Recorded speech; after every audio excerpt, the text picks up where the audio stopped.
Clerk, call the orders. Order number 1, administration of oath. Order number 2, communication from the chair. Honorable Mulher, take the nearest seat.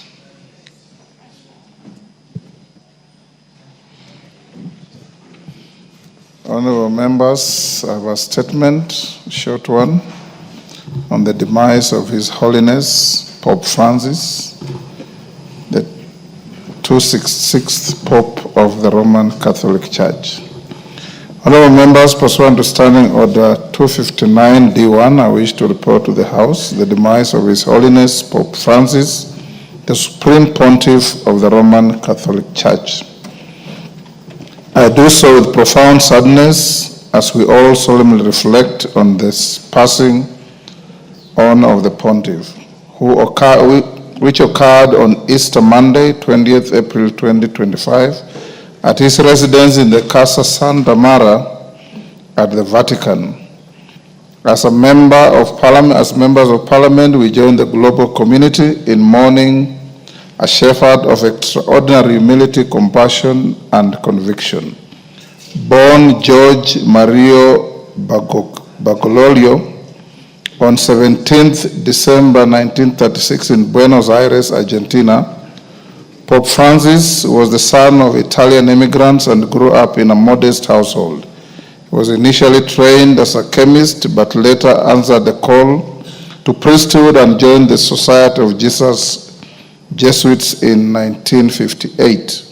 He was ordained as a priest in 1969 and rose through the ranks with distinction, serving as provincial superior of the Jesuits in Argentina and later as the Archbishop of Buenos Aires. His pastoral heart, concern for the poor, and deep commitment to social justice was evident throughout his ministry. Honorable members, on 13th March 2013, Mario was elected the 266th Pope of the Roman Catholic Church, the first Jesuit, the first person from the Americas, and the first pontiff to take the name Francis in honor of St. Francis of Assisi. His papacy was marked by a relentless pursuit of mercy, social justice, and global dialogue. Pope Francis stood as a moral compass during times of global uncertainty, championing the causes of the downtrodden, reconciliation, and environmental stewardship. He often called upon world leaders to uphold the dignity of all human beings and the sanctity of creation. His landmark encyclicals and tireless pilgrimages touched the lives of millions and inspired generations towards unity, humility, and service. Honorable members, the late Pope Francis will also be remembered for his reformative vision within the Church, his efforts to modernize and humanize Church doctrine, and his outreach to youth and future generations. In Kenya, his legacy remains visible through strengthened interfaith relations, charitable missions, and spiritual guidance to millions of faithfuls. The words of his powerful quote, and I quote, "The church is like a field hospital, heals the wounds and warms the hearts, helps build bridges between people and not build walls between people," are not just a metaphor but a mission he lived daily, reaching out across borders, faiths, and ideologies to bind wounds and inspire hope.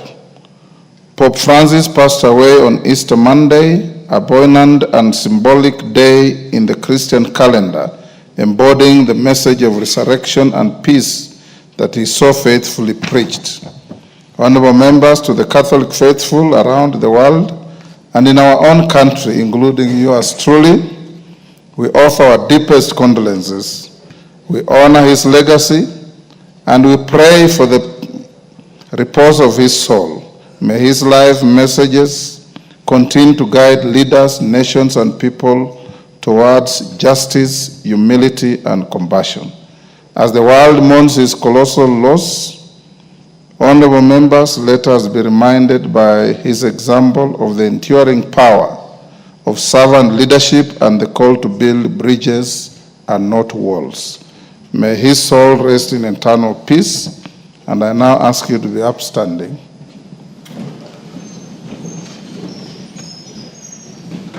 For a minute's silence.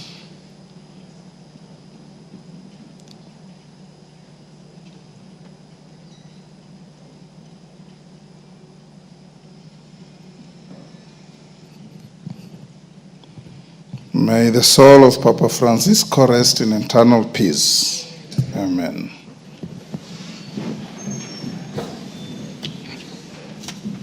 Yes, Owen. Honorable Speaker, thank you very much. Mr. Speaker, I want to join you and the rest of the Catholic faithfuls and in the globe to mourn the passing on of a great man, a great pontiff, a man who taught the world that building bridges was a better thing in the world. Honorable Speaker, that message of Pope Francis should resonate in the world, and that everybody should pick it, because as we live in this world, we need each other and we need one another to build a more cohesive and beautiful world. Honorable Speaker, I went to Vatican once. I looked forward to meeting the Pope. Unfortunately, I didn't get that opportunity. It was one of those moments in my life that I waited for, to meet the Pontiff, shake his hand and get his blessings. Honorable Speaker, I didn't get that opportunity. But it's one of the things that I looked for in my life. But I know you did. Yes. And probably you carried my blessings. I need to shake your hand. They will reach you by osmosis. Thank you. So, Honorable Speaker, we've lost a great leader in the world. The Pope is not just the leader of the Catholic, but he's the leader of this world. And therefore, I want to join the Catholics and Christians in the world to emulate, and other leaders to emulate the spirit of Pope Francis, to continue to build bridges and not walls. You can see in this country, as the president works, he's trying to build bridges all over, Honorable Speaker, so that we can have a more cohesive nation, more cohesive Kenya, in the spirit of Pope Francis. I thank you, Honorable Speaker, and I condole and pray that God rest his soul in eternal peace. Thank you. Thank you. Bukose?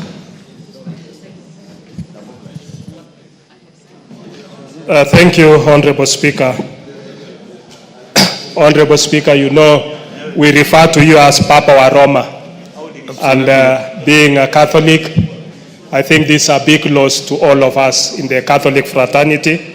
And I want to join you and the rest of the Catholics in Kenya to mourn the passing on of Papa Francis on the Monday last week. Honorable Speaker, we strive to build bridges and not walls between people. I think that's a very significant message, that we should not just take it literally, but be embodied as a Christian community. And therefore, may his soul rest in eternal peace. Thank you. Koyo?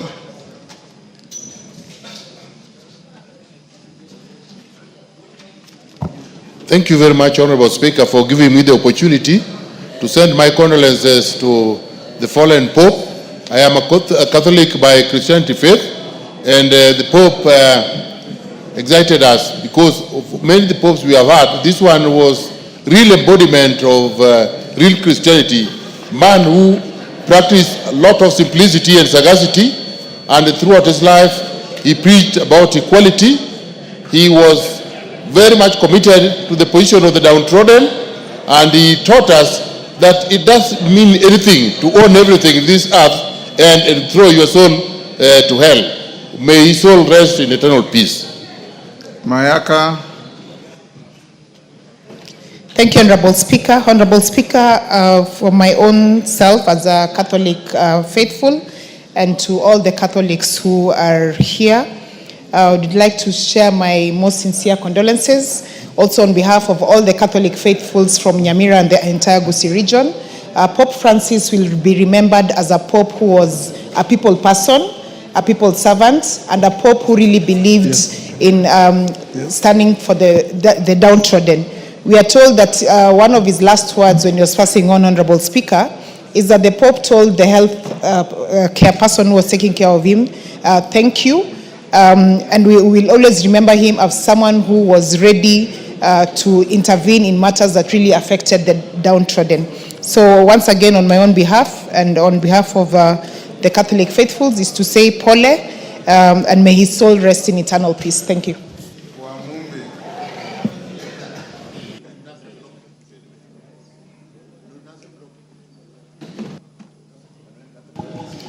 Thank you, Mr. Speaker. Mr. Speaker, I'm not Catholic, but I have friends who are Catholic, the likes of Father Ben from Karatina, Father Kamwaro, Father Kimani, and the rest. I join them, Mr. Speaker, to send my condolences following the passing on of Papa Francis, a humble man we all should emulate, and we offer our condolences to the entire Catholic fraternity, Mr. Speaker. Mr. Speaker, I hope now that for the 267th election, it's my hope that we will get an African Pope. Thank you, Mr. Speaker.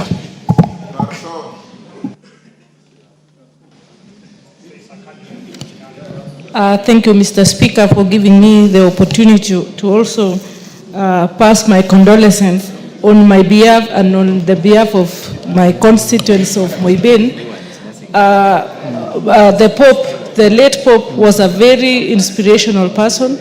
Mr. Speaker, I personally had a privilege to go to Rome last year, and we were with our right speaker, and I had a privilege to shake his hand, and he is a symbol of humility. Mr. Speaker, when he came to Kenya, he did not just choose to go and stay in the high places, but he chose to go and worship in the most humble place, and that is Kangemi. And that is why we remember him for the great humility he had. And on behalf of myself, my family, my parish, Eldoret Parish, I say Pole.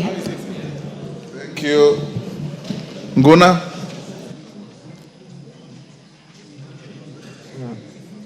Thank you, Mr. Speaker. Mr. Speaker, I would like to join our colleagues and also the Catholics across the world to convey my deepest sympathy to the entire Catholic Church, the family and friends of Pope Francis. Mr. Speaker, you recall very well last year I was with you in Rome, Vatican, and we visited Pope, and that was my third time to meet Pope and shake his hand, Mr. Speaker. I noticed he's a very good man who championed actually climate justice, and he was a man full of humility, love of humanity and the world reforms, Mr. Speaker.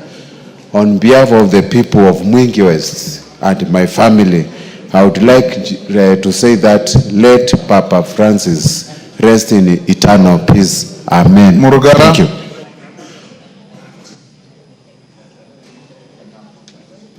Thank you. Thank you very much, Mr. Speaker.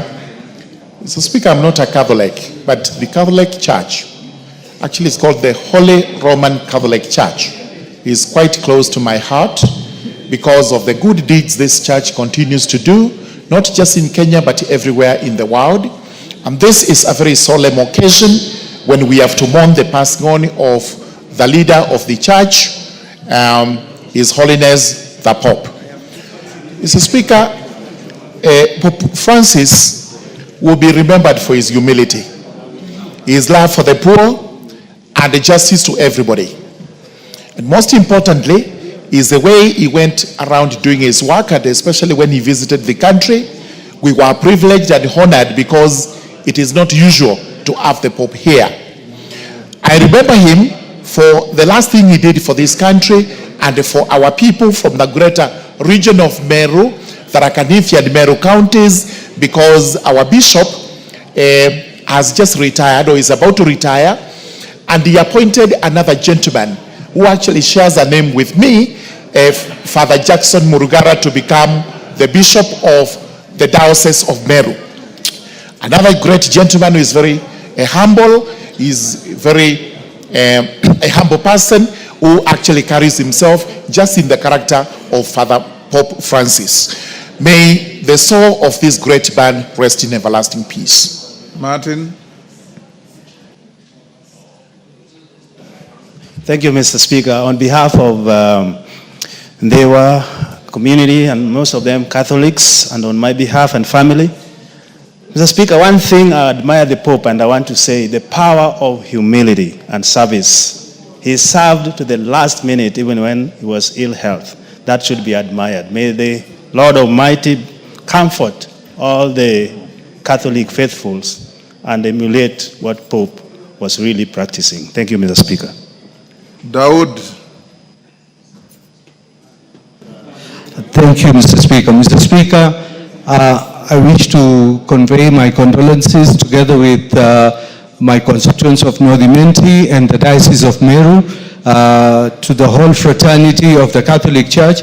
Mr. Speaker, the Catholic Church, we have, from my parents, we have dealt with the Catholic Church for over 70 years in Meru County and the larger Meru County, the Rakanidi as well. So I wish to give my condolences. And Pope Francis was a uniting figure.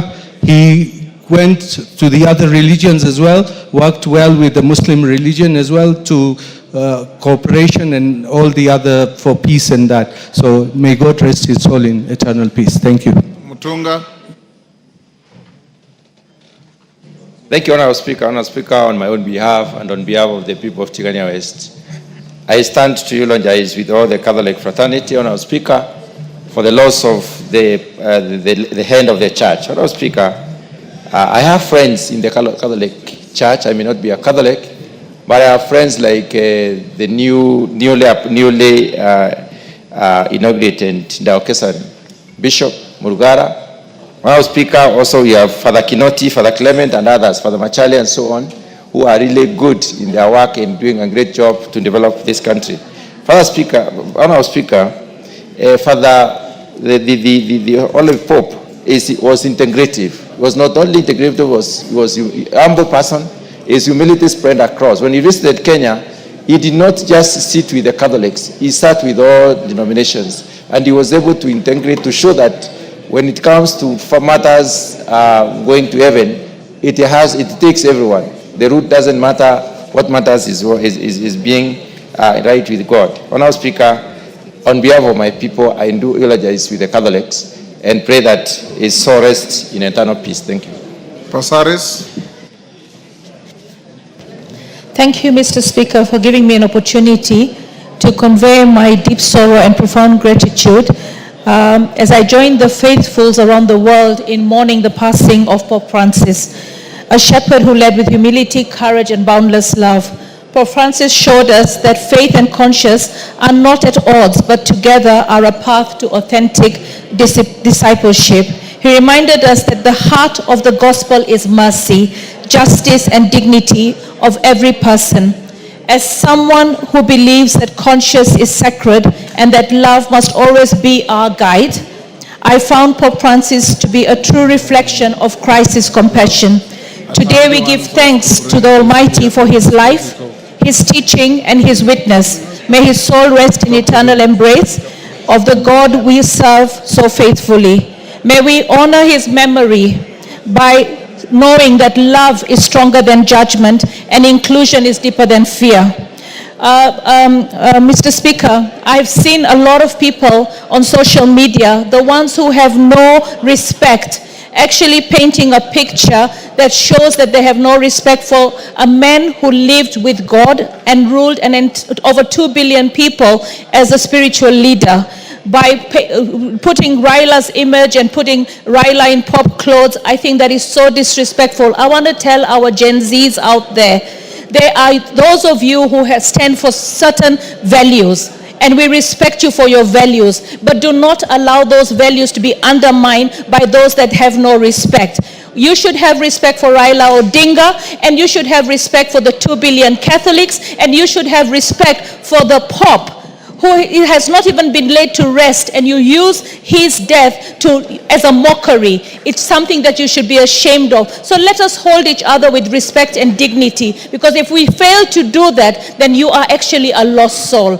We need to actually honor the people that we have in this world that do good. And Raila Odinga is one of them, and our Pope is another. And there are many others like that. So please, Let us have respect and decorum when we are mourning somebody of such high astute and respect across the globe. Thank you, Mr. Speaker. Namwar.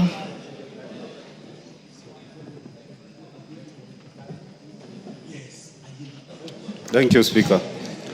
Together with the people of Turkana Central and the Diocese of Lodwar, Honorable Speaker, this is a moment in which we remember the Pope and together with the Church in the tremendous things that the Catholic Church has done in Turkana. And during this moment, we send our condolences all over and together with fellow Kenyans.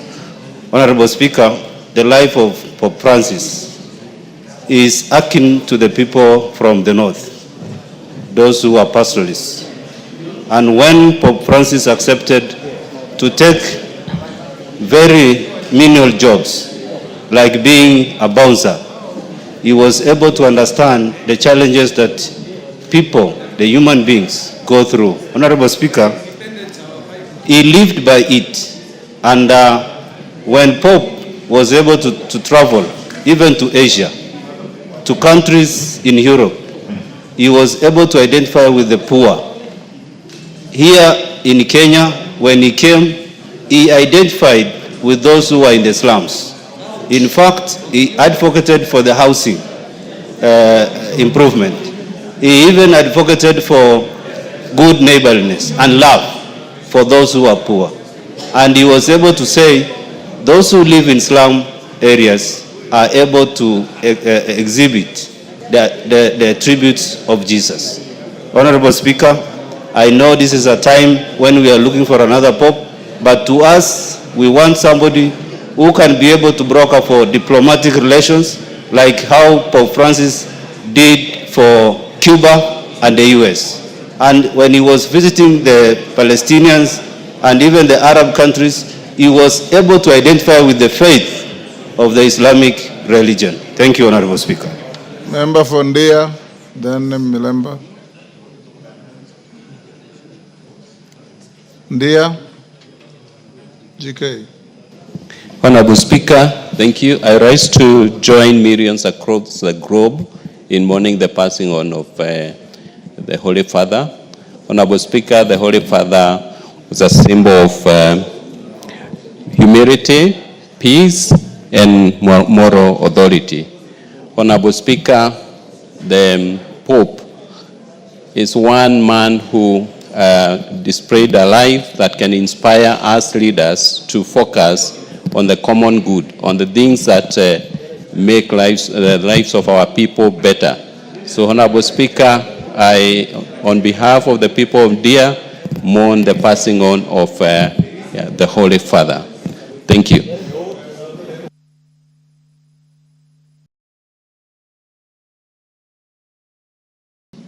Thank you, Honorable Speaker, for this chance. Let me take this opportunity to join the rest of ourselves and yourself to actually stand with all the Christians around the world, especially the Catholics, and say Paul for the loss of Pope Francis. The Catholic Church has been very, very great, and being the first church, it has had a lot of contribution to the world. The Catholic Church is the one that used to actually distribute kings in Europe, and it was actually the overall authority in Europe until when they did agree that it reduces itself to the Vatican, where the Pope now stands as the center of the Catholic Church. Otherwise, the Catholic Church has had a lot of influence, not just in religion, but also in the politics of the world and in Europe. In Kenya here, the Catholic Church has been very great in coming early to establish some of the first schools in this country, including Alliance High School and other schools, which have done very well. And indeed, the Catholic Church was a founder of education before the government went ahead to actually take over education. So on behalf of the people of Emuhaya and the Catholics of Emuhaya, especially Kaliha, where I have a school that is being sponsored by the Catholic Church, I want to actually stand with those Catholics as they mourn the loss of Pope Francis. Thank you, Honorable Speaker. Can we end here? For those who profess the Catholic faith, I will be going to the residence of the nuncio to sign the condolence book on Thursday at 9 a.m. You can get in touch with my office to tell you the assemble point, then we can all go together. Even you can come. When your spiritual leader, pastor, we eulogize the same way here. So those who profess the faith and their friends on Thursday at 9 a.m. Pardon? Okay, next order. Before we call the next order, honorable members, allow me to acknowledge Chemilil Sugar School from Horoni, Kisumu in the public gallery. And in the speaker's gallery, we have a delegation from the Parliament of Ghana. I wish to introduce to you 3 staff from the Parliament of Ghana who are seated in the speaker's gallery. The officers are on a week-long benchmarking visit to Parliament, collaborating with our Directorate of Finance and Accounting to gain insights into best practices in expenditure tracking, resource mobilization, and other critical aspects of public financial management. Honorable members, on my behalf and that of the National Assembly, I welcome them to the House of Parliament and wish them fruitful engagements. In Ghana, they say, midase. Thank you. Koyo.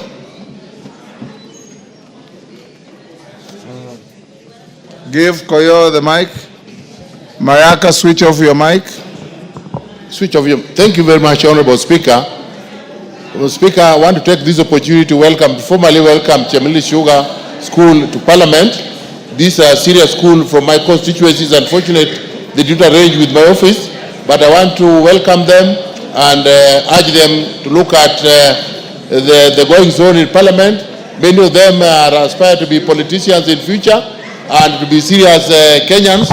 So please take care, look at what is happening, and when you go back home, you now learn the ropes of what you intend to be in future, and learn to be responsible Kenyans. You know, I'm there for your help. This is a private school, but I've been of help to them when the company was not doing very well. I've been sponsoring many of them who excel to various secondary schools and high schools.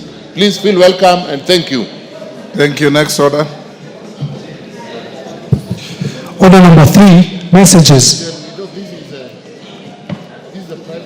Order number 4, petitions. Order number 5, papers. Majority Leader. Owen. Thank you, Honorable Speaker. Honorable Speaker, I beg to lay the following papers on the table of the House today, Tuesday, April 22nd, 2025. Honorable Speaker, if you allow the Honorable Osoro, the Sairo, and to either go out, go to the chamber, and speak from there. They're distracting me. Starting order 1. Thank you. I allow you to use the speaker's recess room for your lobbying. Thank you very much, Honorable Speaker. Let me take that again, Honorable Speaker. The following legal notice. Honorable Speaker, I beg to lay the following papers on the table of the House today, Tuesday, April 22nd, 2025. A, the following legal notices from the Minister of Environment, Climate Change, and Forestry. Honorable, these are important legal notices that I am taking. 1, legal notice number 62 of 2025 relating to sustainable waste management, extended producer responsibility, amendment number 2, regulations 2025. 2, legal notice number 63 of 2025 relating to environmental management and coordination, water quality, amendment number 2, regulations 2025. Honorable Speaker, these 2 gentlemen here. Order. I can't hear. Order, members. Kimayo, take your seat. Yes. I need to be Order, honorable members. No Kamkunjis in the House. Yes, thank you. 2, legal notice number 3, legal notice number 64 of 2025 relating to environmental management and coordination management, waste management amendment number 2, regulations 2025. 4, legal notice number 65 of 2025 relating to environmental management and coordination management, sand harvesting amendment number 2, regulations 2025. 5, legal notice number 66 of 2025 relating to environmental management and coordination management, air quality amendment number 2, regulations 2025. 6, legal notice number 67 of 2025 relating to environmental management and coordination management, deposit bonds, regulations 2025. And 7, legal notice number 68 of 2025 relating to environmental management and coordination, access to biological resources and benefit sharing, regulations 2025. B, 55th monetary policy statement for December 2024 from the National Treasury and Economic Planning. C, the Kenya Power and Lighting Company PLC audited financial statements for the year ended 30th June 2024. D, reports of the Auditor General on financial statements for the year ended 30th June 2024 and certificates therein in respect of 1, Agricultural Finance Corporation, 2, Central Rift Valley Water Works Development Agency, Chama cha Uzalendo, Coast Development Authority, Commodities Fund Staff Mortgage and Car Loan Scheme, Dedan Kimathi University of Technology, University, Egerton University Investment Company, Egerton University, Iwaso Nyiro South River Basin Development Authority, Financial Reporting Center, 12, Fund for Africa Private Sector Assistance Project, FAPA AFDP, grant number 57001550035553. Kenya Electricity Transmission Company Limited. 13, Government Investment and Public Enterprises Revenue Statements, the National Treasury. 14, Higher Education Loans Board. 15, Institute of Human Resource Management. 16, Jomo Kenyatta University of Agriculture Enterprise Limited. 17, Jomo Kenyatta University Agriculture Industrial Park Limited. 18, Jomo Kenyatta University of Agriculture Noodles Limited. 19, Kenya Corporate Board. 20, Kenya Deposit Insurance Corporation. 21, Kenya Development Corporation. 22, Kenya Leather Development Council. 23, Kenya National Innovation Agency. 24, Kenya Off-Grid Solar Access Project, COSAP, SNV, credit number 6135, KE, State Department for Energy. 25, Kenyatta University Teaching and Referral and Research Hospital. 26, Kirinyaga University. 27, Maendeleo Democratic Party. 28, Management and Supervision Fund, State Department for Cooperative. 29, Masai University. 30, NAC Kenya Party. 31, National Cereals and Produce Board Staff House Mortgage Scheme. 32, National Exchequer Account, the National Treasury. 33, National Ordinary People Empowerment Union. 34, National Youth Council. 35, Office of the Controller of Budget Staff Retirement Benefit Scheme. 36, Office of the Registrar of Political Party Staff Mortgage and Car Loan Scheme. 37, Party of Independent Candidates of Kenya. 38, Party of National Unity. 39, Policy Holders Compensation Fund. 40, Privatization Authority. 41, Pwani University. 42, Receiver of Revenue Statements Development, the National Treasury. 43, Rift Valley Institute of Science and Technology. 44, Rural Electrification Scheme, Kenya Power and Lighting Company PLC. State Department for Gender and Affirmative Action. 46, St. Lawrence Egoji Teachers Training College. 47, Staff Mortgage and Car Loan Scheme, Kenya Deposit Insurance Corporation. 48, Tambash Teachers Training College. 49, the Nyeri National Polytechnic. 50, Ubuntu People's Forum Party. 51, Unclaimed Assets Trust Fund. 52, United Party of Independent Alliance.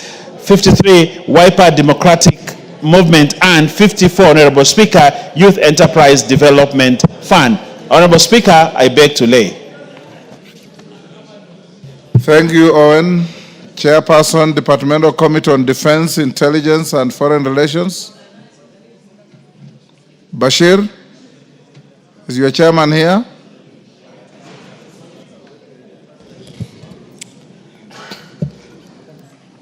Honorable Speaker, I beg to lay the following paper on the table of the House today, Tuesday, 22nd April 2025. Report of the Department Committee on Defense, Intelligence and Foreign Relations and its consideration of sessional paper number 1 of 2025 on the foreign policy of the Republic of Kenya. I thank you. Thank you. Chairperson, Committee on National Government Constituencies Development Fund, Sirma. Honorable Speaker, I beg to lay the following paper on the table of the House today, the 22nd of April 2025. Report of the Committee on National Government Constituency Development Fund on the nominees to the National Government Constituencies Development Fund committees for 31 constituencies. Mr. Speaker, I beg to lay.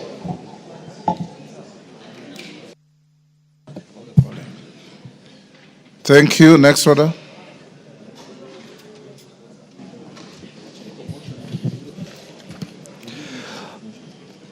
Order number 6, notices of motion. Chairperson, Departmental Committee on Defense, Intelligence and Foreign Relations. Honorable Speaker, I beg to give notice of the following motion, that this House adopts the report of the Royal Committee on Defense, Intelligence and Foreign Relations on its consideration of the sessional paper number 1 of 2025 on the foreign policy of the Republic of Kenya, laid on the table of the House on Tuesday, 22nd April 2025. Thank you.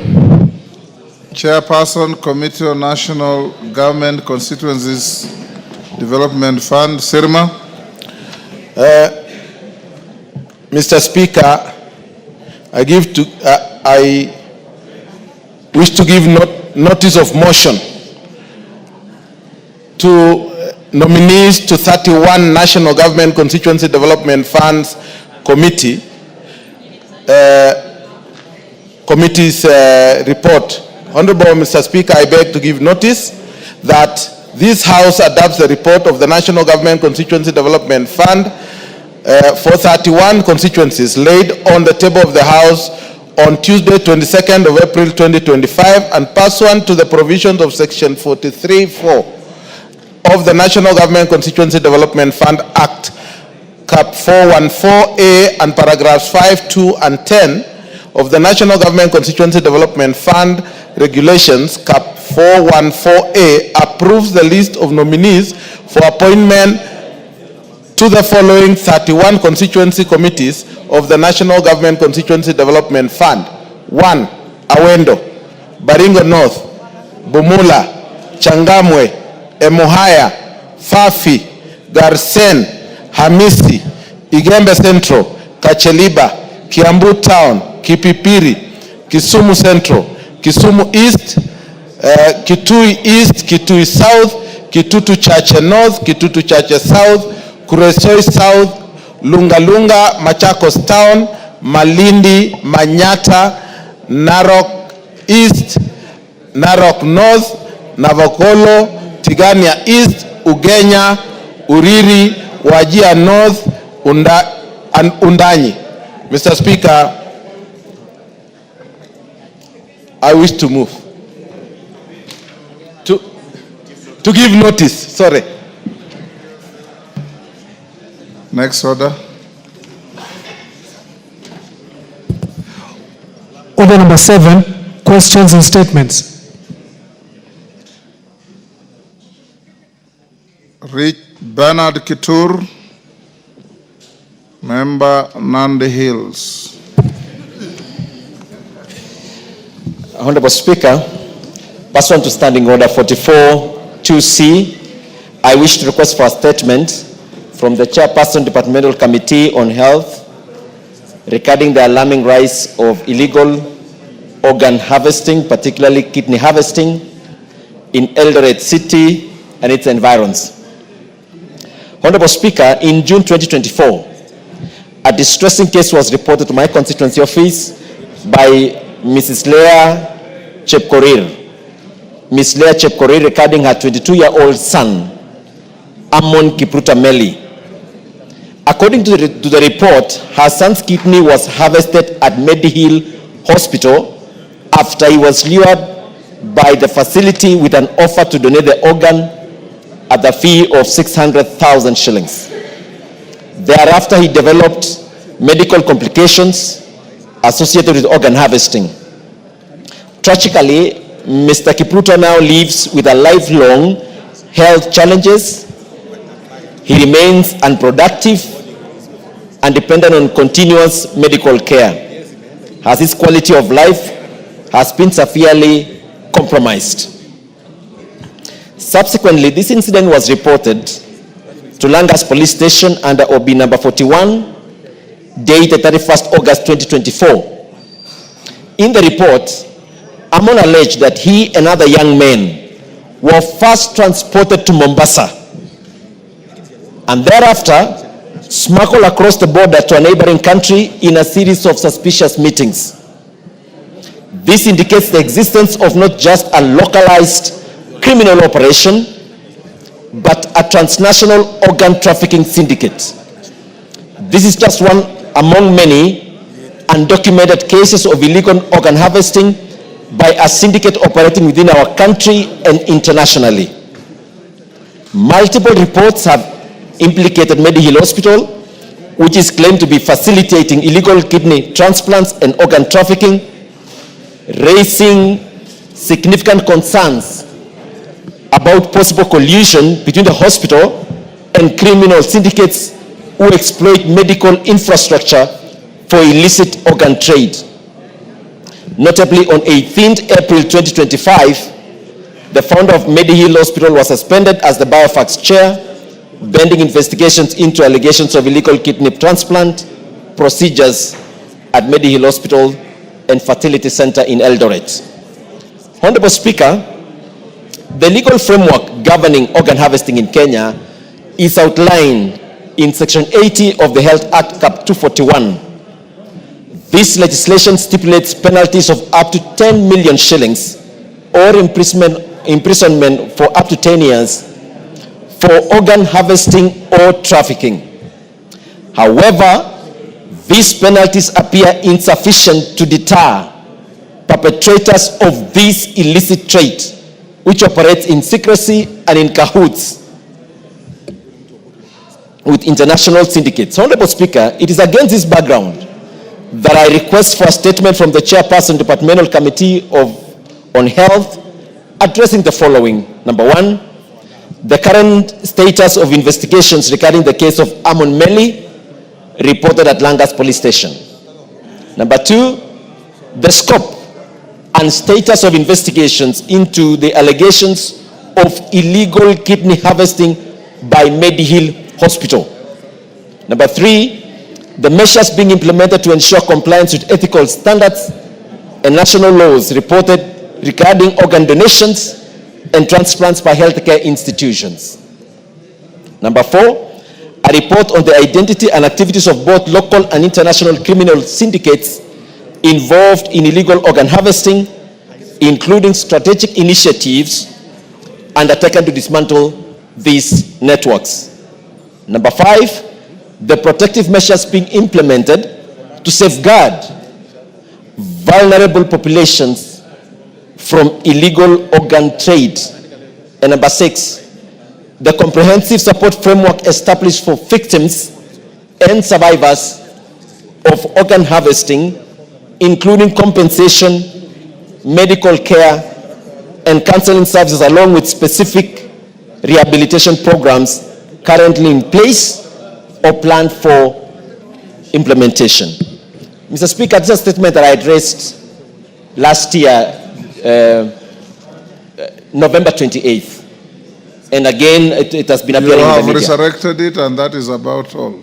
Thank you. No more.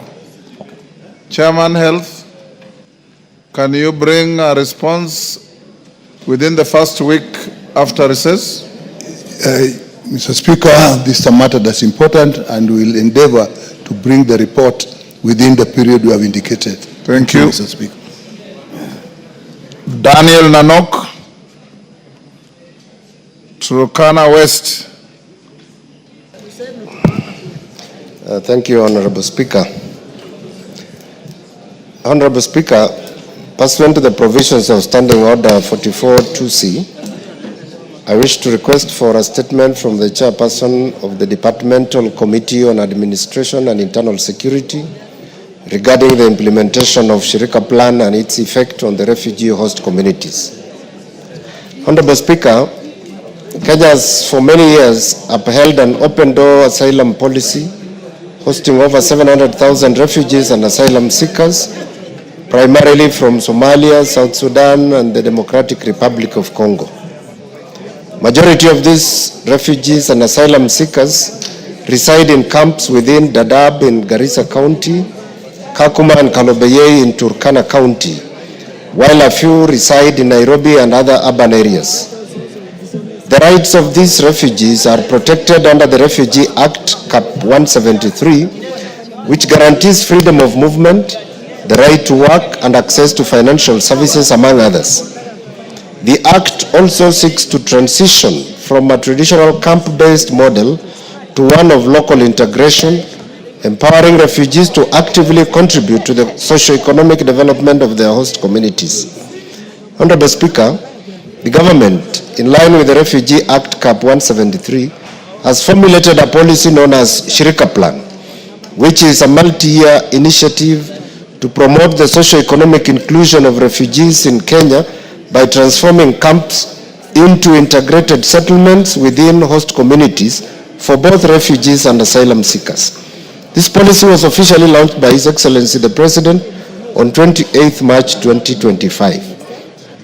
While the plan is a progressive step toward refugee inclusion, it has sparked concerns over inadequate public participation and limited engagement with the host communities and its leaders, especially in Garissa and Turkana counties. In addition, host communities like those in Turkana West, which has accommodated refugees for over 33 years, now face fears of marginalization, increased pressure on already stretched services, and rising tensions due to lack of consultation. Honorable Speaker, it is against this background that I request for a statement from the chairperson of the Departmental Committee on Administration and Internal Security on the following. 1. A report on whether the national government conducted public participation and sensitization on the Shirika Plan, including evidence of the activity and the extent to which it complies with Article 10(2)(a) and 232(1)(d) of the Constitution on involvement of the people in policy making. 2. Measures put in place to ensure that the Shirika Plan does not overstretch existing community resources, specifically with respect to infrastructure such as schools, health facilities, water supply and sanitation, and the strategies put in place to fund projects enhancing the socio-economic facilities of host communities. 3.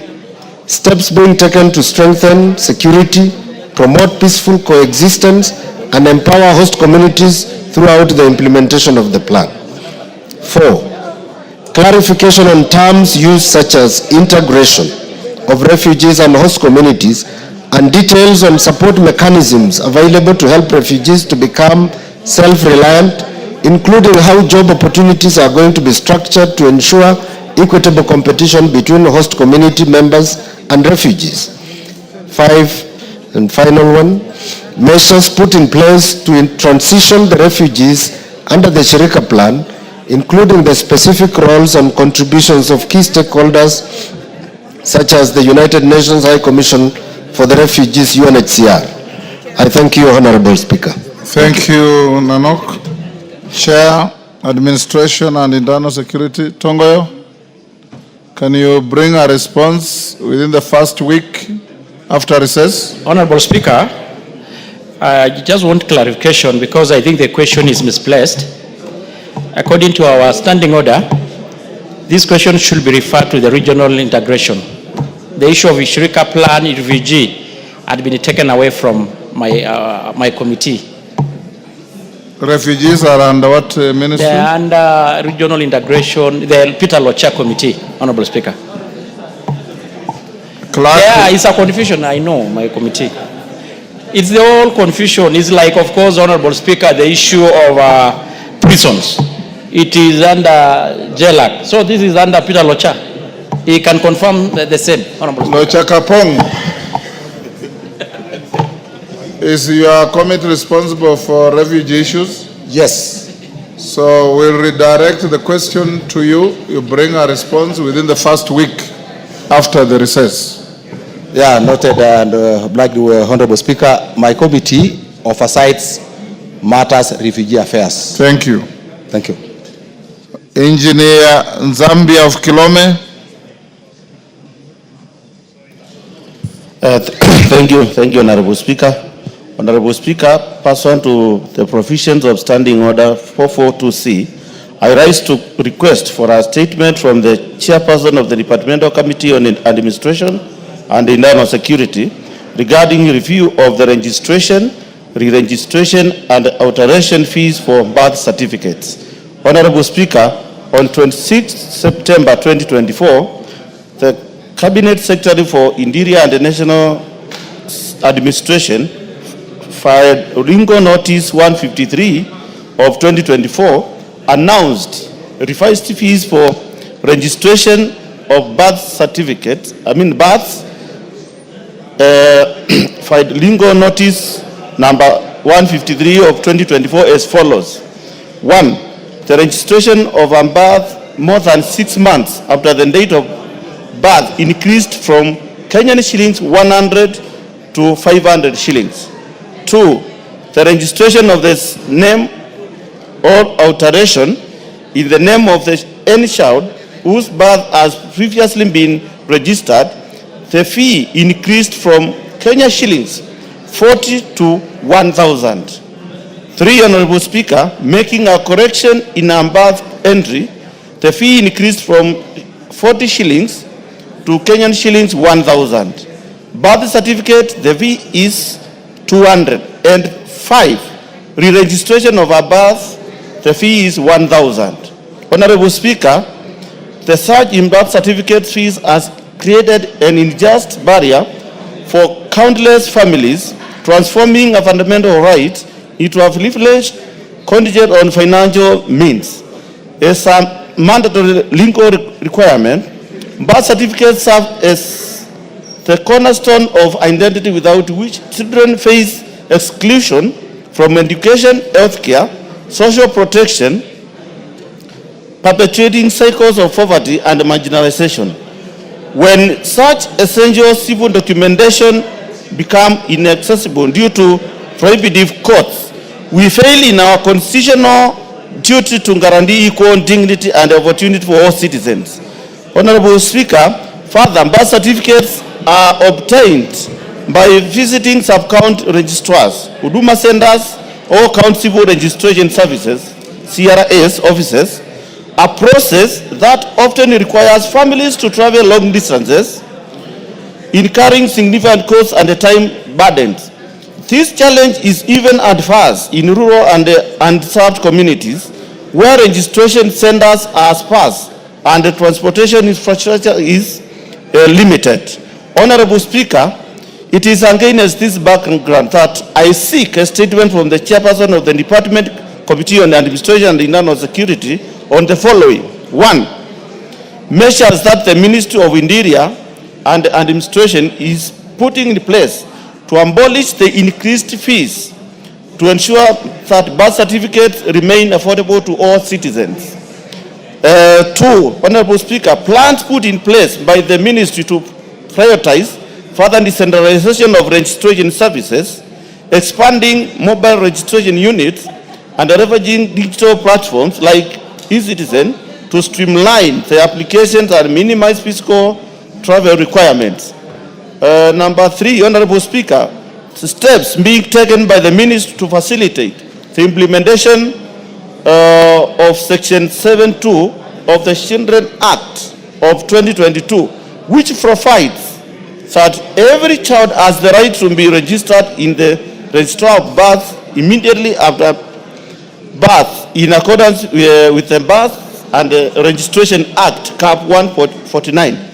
I thank you, Honorable Speaker, and I think, Honorable Speaker, this is the same problem which Kenyan citizen had with the increased fees in identification cards. I think, Honorable Speaker, it will be very fair. You are also, debating your statement. Yes, Once thank you. you make the statement is enough. Yes, Wangari. Thank you, Mr. Speaker, for allowing me to ride on Honorable Zambia's statement. Mr. Speaker, even as the chair responds, I would like him to also respond to my bill that I brought on birth and registration of children, Mr. Speaker, because I had brought a very important legislative proposal. We went to the budget committee. Maybe he can also brief the House on how far that bill is, because it will sort many of these issues that are being raised. Thank you. Tongoyo, first week after recess. Yeah, Honorable Speaker, I can able to deliver first week as you directed after recess. But Honorable Speaker, I just want also to ride on what Wangare had talked about her bill.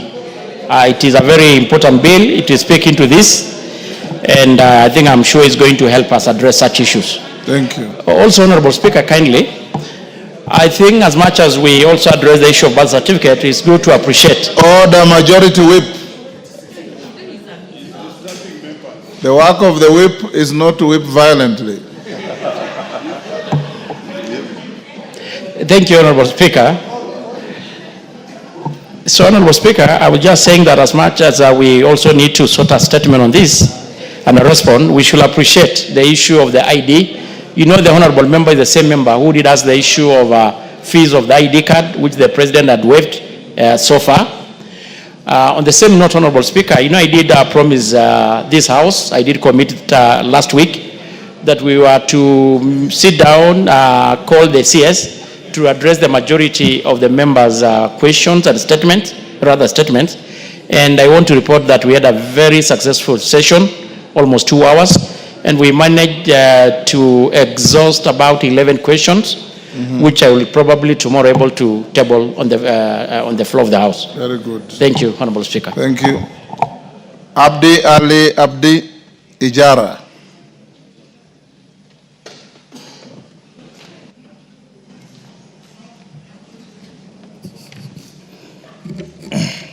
Honorable Speaker, pursuant to the provision of Standing Order 44-2C, I rise to request for a statement from the chairperson of the Department Committee on Defense and Intelligence and Foreign Relations regarding an attack on herders in Karunji area in Holugo ward of Ijara constituency. Honorable Speaker, on March 23rd, 2025, a tragic incident occurred when officers of the Kenya Defense Forces, Special Forces, specifically the Long Range Surveillance Unit, LRS, ambushed and attacked a group of unarmed herders who had entered the fringes of Boni Forest in search of pasture for their livestock. The herders' move was necessitated by a severe drought crisis affecting the region, forcing them to seek alternative grazing areas for their livestock. The security personnel deployed excessive force and brutal assault, resulting in devastating consequences to the community and the tragic death of Mr. Abdi Sabdo Muhammad of ID number 20877833. Honorable Speaker, following the incident, 15 people were critically injured and several others, including women and children, remain unaccounted for. Also, over 5,000 heads of cattle were either scattered or driven deep into the Boni Forest, further threatening the survival of the affected families whose livelihood depend entirely on livestock. This incident has caused anxiety in the community, highlighting concerns about the use of force by security personnel and the need for a more nuanced approach to addressing security challenges in the region. Nomadic pastorers in northern Kenya have traditionally relied on grazing routes during droughts, hence criminalizing their movement and responding with excessive force undermines their dignity, rights, and security, leaving them vulnerable and exposed. They now feel fear and betrayed, not from external threats, government forces, they once trusted for protection and support whenever they faced severe drought. Honorable Speaker, it's against this background that I request for a statement from the chairperson of the Department Committee on Defense and Intelligence and Foreign Affairs, Foreign Relations on the following. The operational mandate of the KDF, including whether the use of excessive force was authorized and justified, and the disciplinary measures against any officers for excessive force. The status of investigation into the Karunji attack and the operational conduct of the KDF special forces involving in the incident. Plans being put in place to provide medical treatment for all injured victims and the facilitation of compensation for the deceased family. Efforts being made by the government to search for and account for all the missing persons and livestock, including the status and timelines. Thank you, Honorable Speaker. Yes, nominated member Harun, you can joyride on that. Thank you, Speaker, for giving me the opportunity to comment on the matter. The KDF issue in our communities has become a serious crisis. Just last week, I brought a statement on the same where Abdullah Yusuf was killed by KDF in 2019. It took us a long process to even strip him of the military privilege to bring him to a civilian court. In 2023, I brought a statement where Sadiq Abdikadir was killed by KDF in Manda area. We equally have a crisis from the KWS who are in the communities, especially in Balambala area, Danyere. So we are wondering, on one side we have KDF, on another side we have the KWS. We are still dealing with Al-Shabaab. So I really request the committee to look into this matter because it's becoming a real problem. Thank you, Mr. Speaker. Thank you. Chairman, Committee on Foreign, Wapi Bashir. Yes, you are in that committee? Yes, Mr. Speaker. Bring a response first week after recess. Much obliged.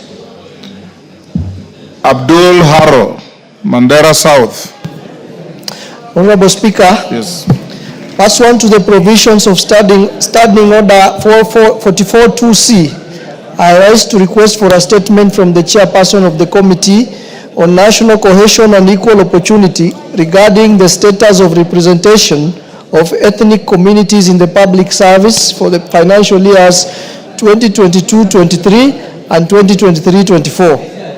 Honorable Speaker, the Public Service Commission is established under Article 233 of the Constitution to manage and oversight human resource in the public service. Its mandate under Article 234 includes, among others, to promote the values and principles of public service, including representation of Kenya's diverse communities and providing equal opportunities for appointment of the members of all ethnic groups. In 2024, the Commission developed the Draft Public Service Commission Affirmative Action Regulations with an aim to provide a framework for ensuring equitable representation of ethnic communities in the public service. Additionally, the Commission's framework for the implementation of values and principles in Articles 10 and 232 provides that public institutions should observe the principle of equitable representation of all ethnic communities in proportion to their share of the national population. Honorable Speaker, it is against this background that I request for a statement from the chairperson of the Committee on National Cohesion and Equal Opportunity on the following. A report on the national proportionate population share of each of the 46 ethnic communities, indicating communities whose representation in the public service is 1. Proportionate to their national population share, 2. Exceeds their proportionate share, 3. Is below their proportionate share, and 4. Not represented in the public service at all. B. Authorized establishment indicating the in-post figures and the variance for each ministry and state department for the financial years 2022-23 and 2023-24. C, a report on staff employed by the Public Service Commission detailing designation, job scale, and ethnicity. D, a report of all appointments and promotions made in ministries, departments, and agencies for the financial years 2022-2023 and 2023-2024, including ethnic representation. And E, status of the draft Public Service Commission in bracket affirmative action regulations 2024. I thank you, Honorable Speaker. Thank you, Honorable Haro. Chair, National Cohesion. Yusuf, you bring a response first week after recess. Okay. Thank you. Adan Kainan, Eldas. Thank you, Mr. Speaker. Honorable Speaker, pursuant to the provisions of Standing Order 44-2C, I rise to request for a statement from the chairperson of the Departmental Committee on Transport and Infrastructure regarding the progress made in tarmacking of the Wajir, Griftu, Eldas, Buna, Bute, Moyale, Ethiopia Road, that is A14, International Trunk Road managed by Kenya National Highways Authority, Kenya.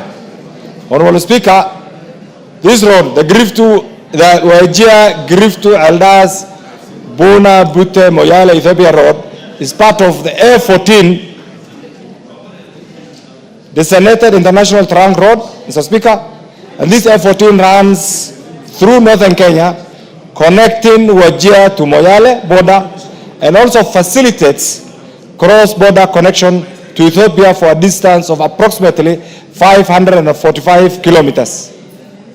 Mr. Speaker, the Wajir, Griftu, Eldas, Buna, Bute, Moyale, Ethiopia Road has the potential to unlock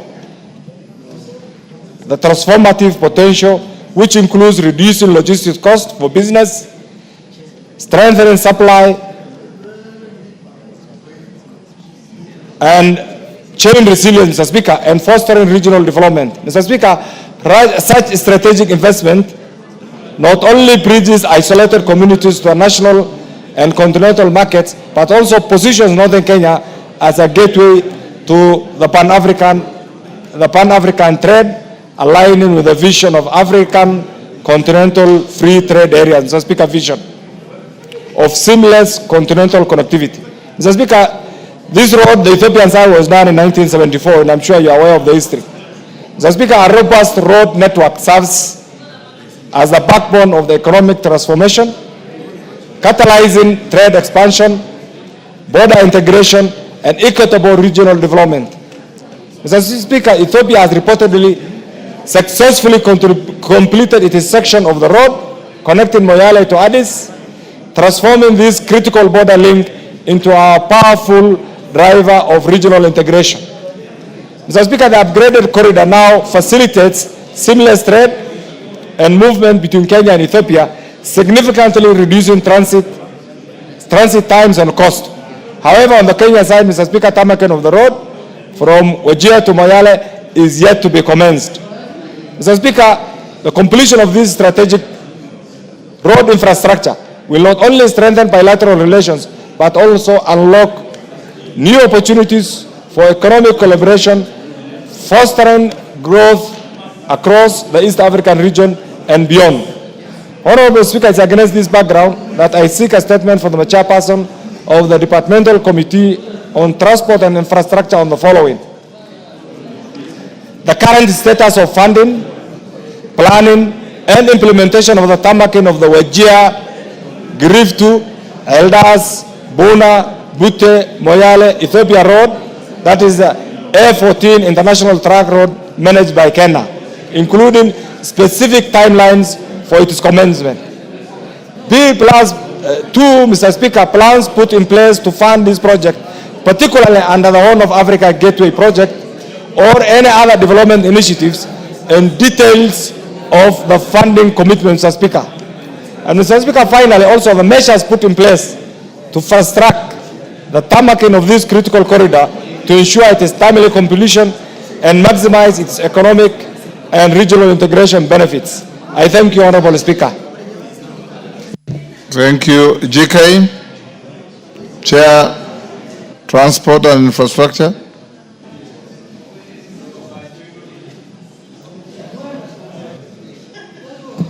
Honorable Speaker, we will avail a detailed response after the recess. Within? After the recess or 2 weeks, whichever comes earlier. 2 weeks after recess? No. After recess, yes, we should be able to within respond. The first week? Within the first week, yes. Okay. Yes, Wangari. Thank you, Mr. Speaker. Mr. Speaker, allow me to raise a constitutional requirement on a bill that has been pending on this House.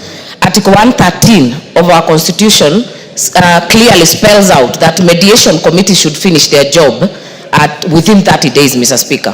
The Gambling Control Bill, number 70 of 2023, Mr. Speaker, has been in abeyance since last year.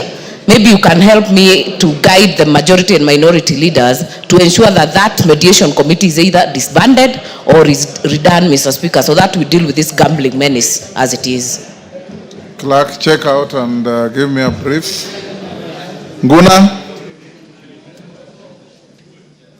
I will give you a guidance tomorrow. Thank you, Honorable Speaker. Password to Standing Order 44-2C. I wish to request for a statement from the chairperson of the Departmental Committee on Blue Economy, Water and Irrigation regarding the circumstances surrounding the delayed execution of service contract of Director General of the Kenya Fisheries Services. Honorable Speaker, the Fisheries Management and Development Act, Cap 378, provides for the appointment of DG of the Kenya Fisheries Services, who is also the Chief Executive Officer of the services. The current Director General was appointed in October 2020 for a period of 4 years, renewable once in line with the provision of the Act. The Kenya Fisheries Services Human Resource Policies and Procedure Manual and the Mwongozo and the Guidelines on the Terms and Conditions for State Corporations 2004. Under the applicable framework, a serving Director General wishing for renewal of contract is required to express interest of renewal by writing consideration to the chairman of the board at least 6 months prior to the expiry of the contract for the consideration and approval of the board. It is on this basis of this framework that Mr. Daniel Mugai, the Director General, sought renewal of his contract prior to the expiry of his first contract term. Honorable Speaker, it is believed that during the 26th ordinary session of the Kenya Fisheries Service Board meeting held on 12th of July 2024, the board made an unanimous decision to renew the contract of Mr. Daniel Mugai as the Director General of Kenya Fisheries Services for a second term. Surprisingly, despite the board having sought and received concurrence from the Minister of Mining, Blue Economy and Maritime Affairs through the Cabinet Secretary, who was then the acting as the Cabinet Secretary, contract was never executed. Instead, Mr. Mugai was awarded an extension of a period of 6 months, raising concerns on the compliance with the board resolution. Honorable Speaker, it is in the above matters that I seek a statement from the chairperson of the Departmental Committee on Blue Economy, Water and Irrigation on the following. 1. The circumstances surrounding the failure to execute renewal of the contract of Mr. Daniel Mugai as the Contractor General of the Kenya Fisheries Services, despite the approval of the board on 12th July 2024 and the jurisdiction for award of 6 months extension of the tenures. 2. Steps taken to inform Mr. Mugai as the substantive Director General of the Kenya Fisheries Services, so as to ensure operational continuity of the services, including timelines. Thank you, Honorable Speaker. Chair, Water, Blue Economy. Yes. Honorable. You are the Vice Chair. Yes. When can you bring the response? Mr. Speaker. Says so 2 weeks from now, whichever is earlier. That's Kitayama. Yes, this is Kitayama. Yes. Yours truly here. Yes, within the first week of resuming of resumption. from resumption. Thank you. Thank you, Mr. Speaker. Next order.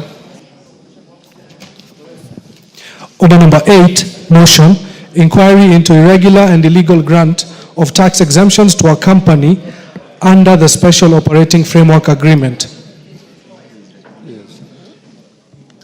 Mover to reply. I've been told by the chair that DK Kimayo is the one replying.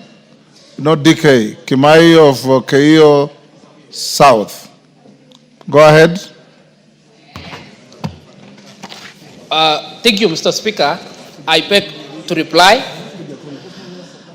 Mr. Speaker, this motion was about the irregular exemption of taxes. And I want to thank this House, those who contributed. I want to thank those in the committee on behalf of the chairman of the Committee on Delegated Legislation and the members. We say thank you, and we urge this House that tax exemption is a very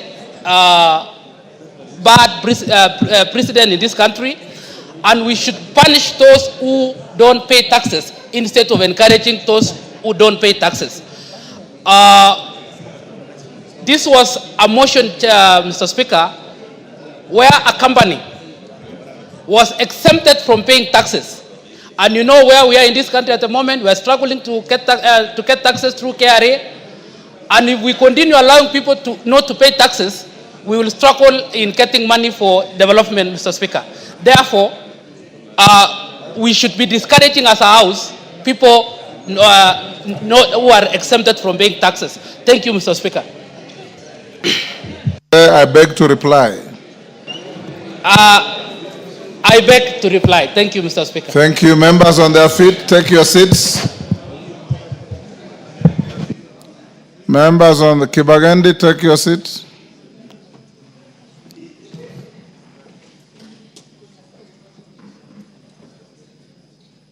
Ijara, take your seat.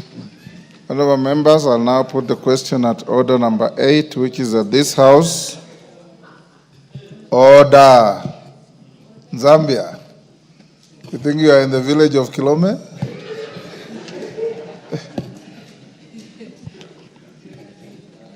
What is Kasalu saying to you to...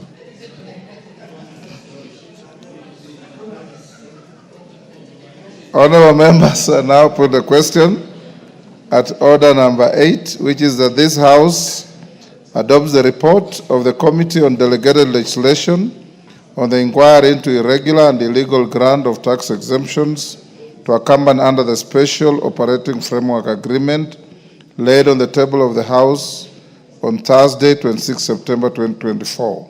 As members of that opinion say aye. Aye. Will those of the contrary opinion say nay?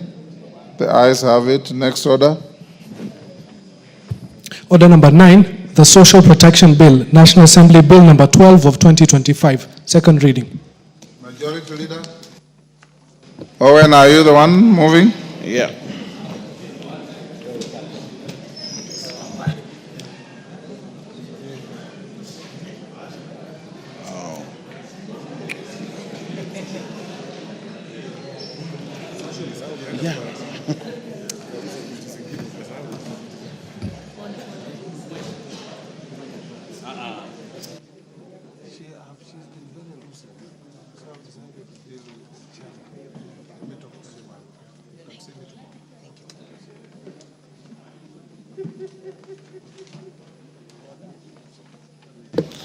Owen Bayer.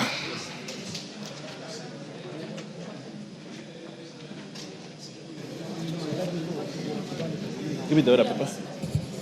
Thank you, Honorable Speaker. Honorable Speaker, I beg to move the Social Protection Bill, National Assembly Bill number 12 of 2025. Honorable Speaker,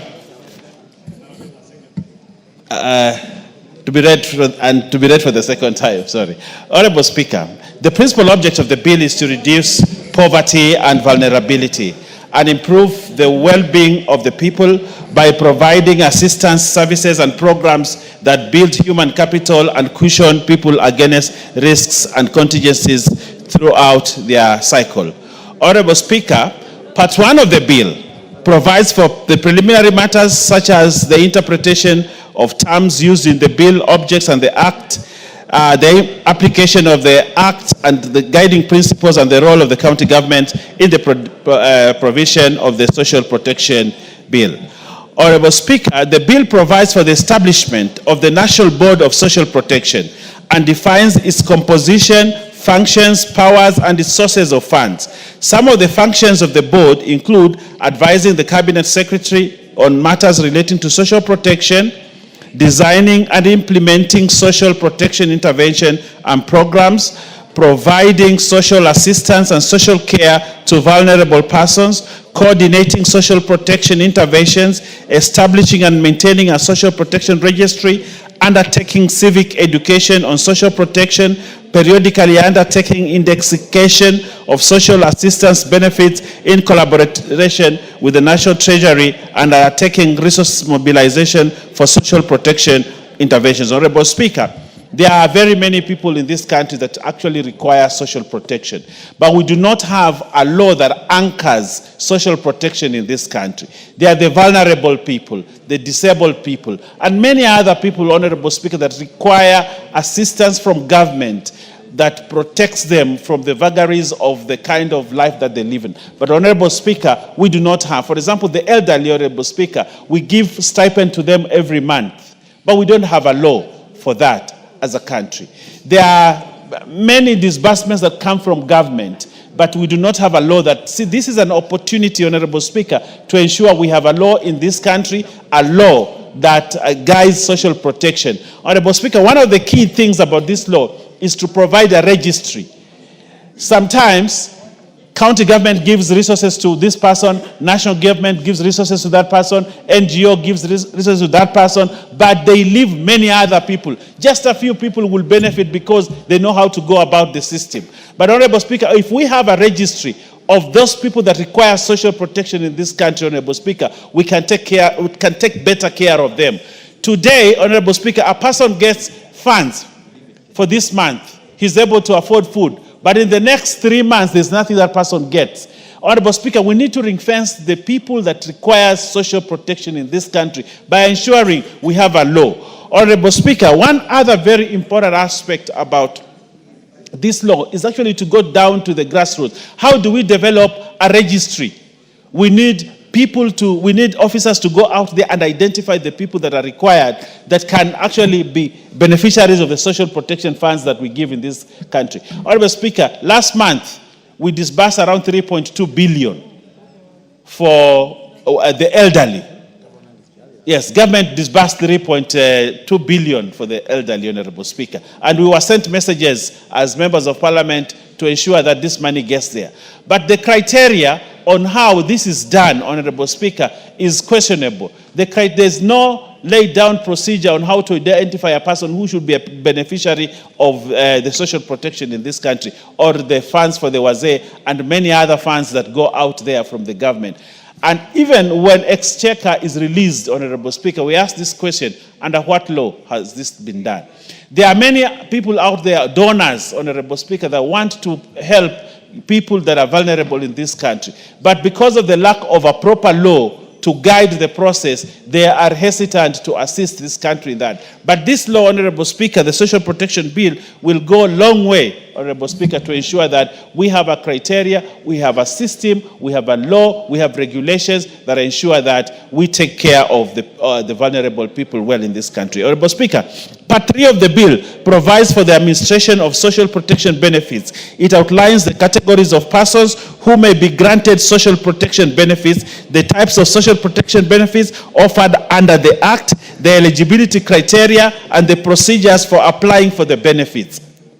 Honorable Speaker. It also provides for reviews and appeals against the decisions of the board, the rights and obligations of beneficiaries, the consequences of abusing social protection benefits, and the circumstances under which social protection benefits may be terminated or refunds made to the board. This part also provides for the review of social protection benefits, the indexation of social protection benefits, and the establishment of a social protection registry, Honorable Speaker. And these are the key elements that are currently missing, Honorable Speaker, in disbursing resources to people that we need to ring fence as people who are under the social protection obligations of Honorable Speaker. So it is important to provide, Honorable Speaker, the eligibility criteria. Sometimes you go to the village, you see an old man that is 60 years that gets benefit. Another old man of 70 doesn't get. And yet that person requires more funds than any other person. So we ask ourselves, so what was the criteria that picked this one and left this one? Sometimes you see people who have retired.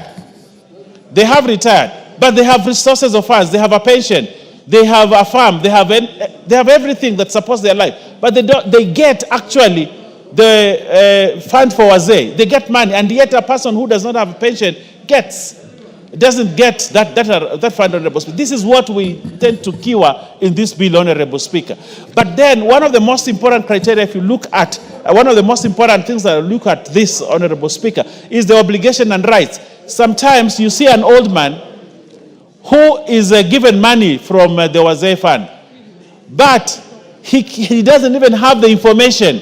For a whole year, that money is not collected. And some other crooks, Honorable Speaker, actually pick the money and use it. And this is what we want to cure through this bill. Honorable Speaker, as I wind up, Honorable Speaker, and I want to prepare the Honorable Silvana Sosoro to second this bill.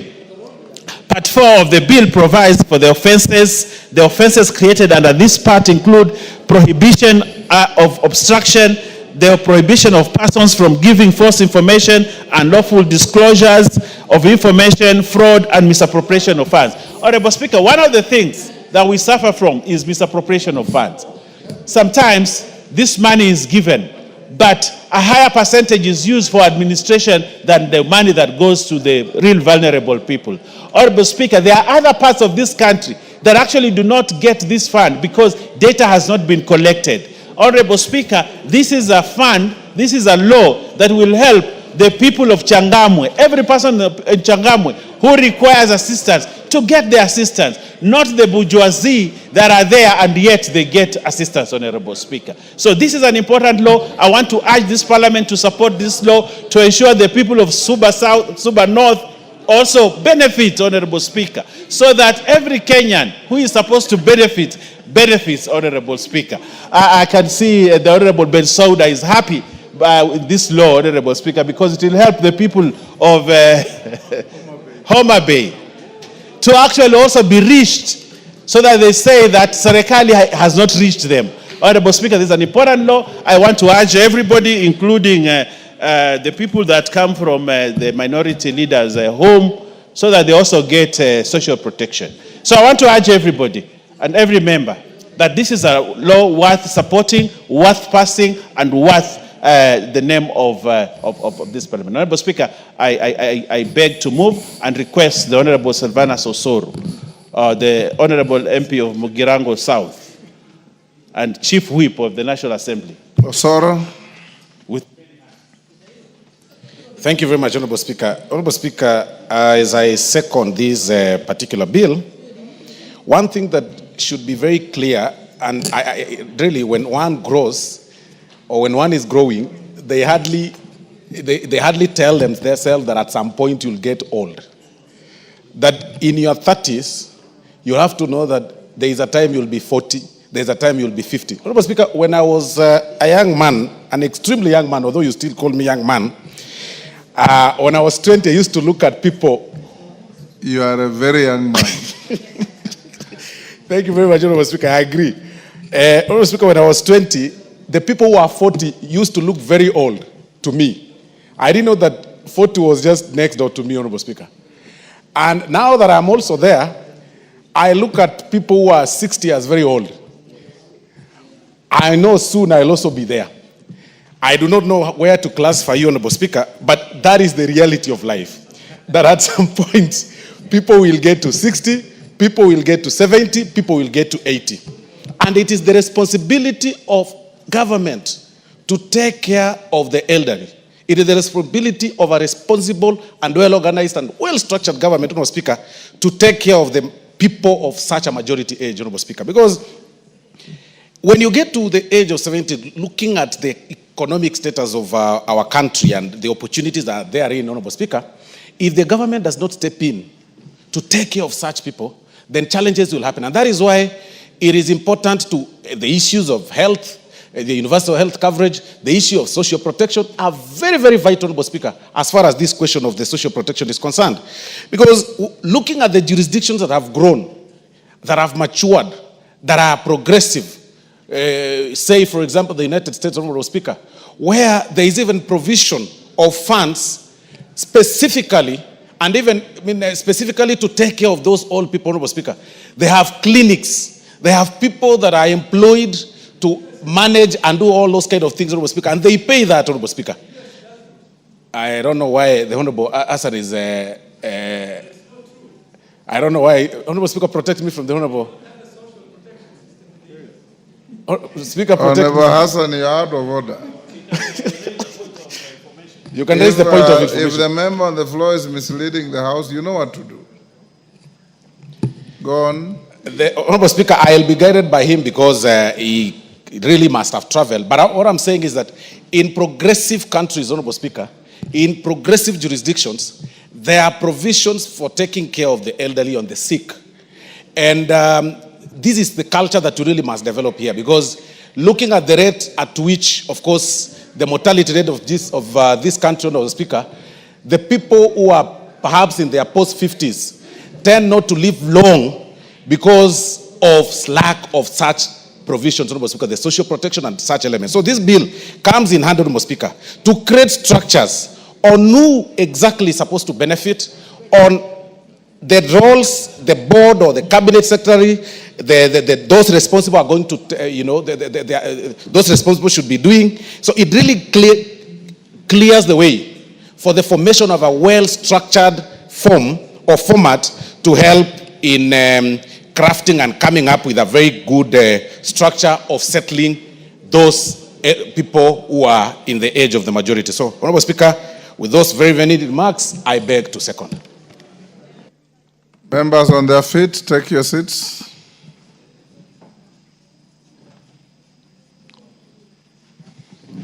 Honorable members, I'll now propose the question at order number 9, which is at the Social Protection Bill, National Assembly Bill number 12 of 2025, be now read a second time.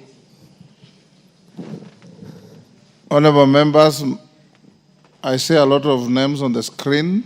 They were there when we started. I don't know if they are for this bill. If you are not for this bill, log out.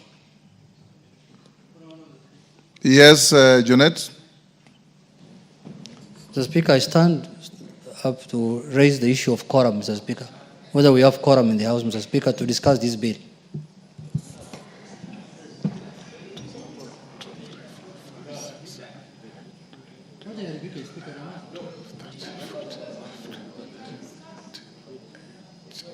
Where is the number? What are you rebuking? What are you rebuking? What are you rebuking? What are you rebuking about? No. There is no bill that will pass in this House going forward. No way.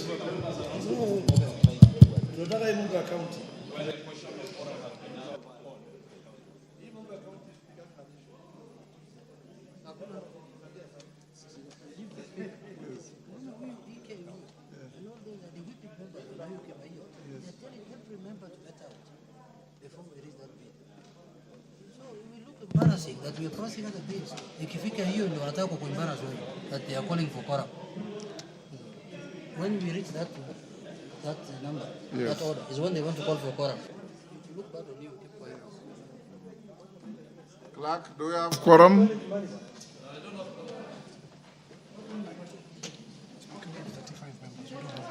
Honorable members, We have 35 members. We need 50. Sergeant, ring the bell. And the whips, do your job.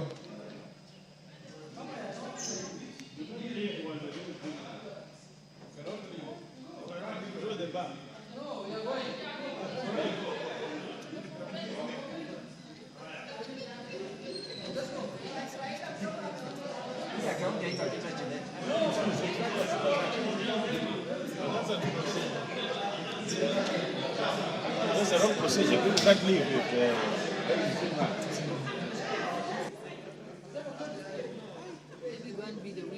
Yes.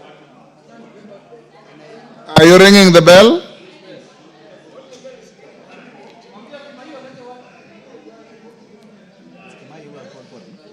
No, it's Junet.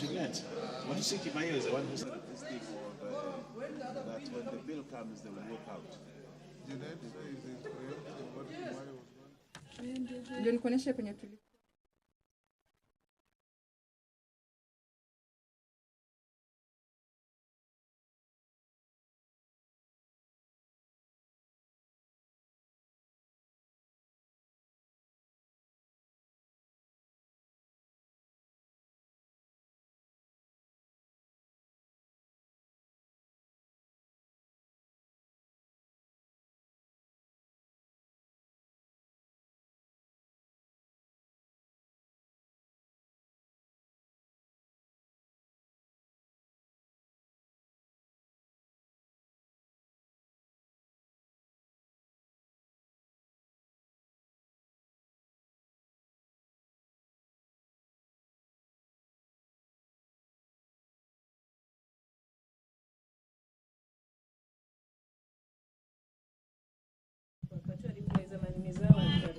sawa.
And at that time, we saw that the House had quorum. However, means that the members one by one walked out. And now what we are seeing is that the numbers have significantly reduced. And remember, it is a House that considers and passes laws. So the numbers present need to be a good representation of the public.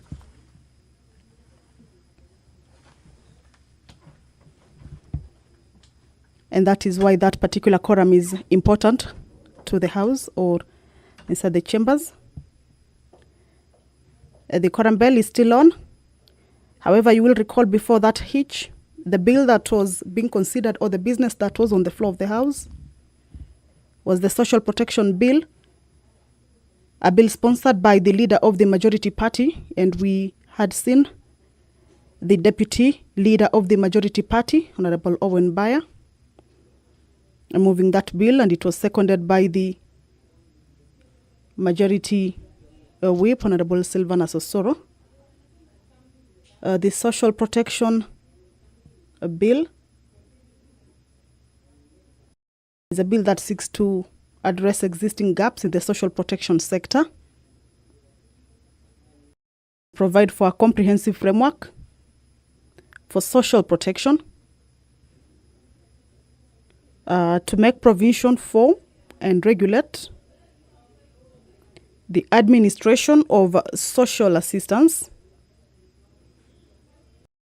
and also to establish the National Board for Social Protection. The Speaker is addressing the House. Allow me to hand you over.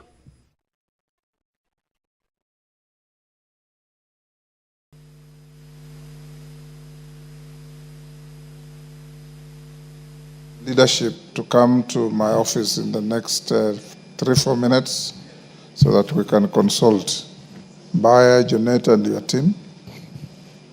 Honorable members, due to a quorum hitch, the House now stands adjourned until tomorrow, the 23rd of April 2025 at 9:30 a.m.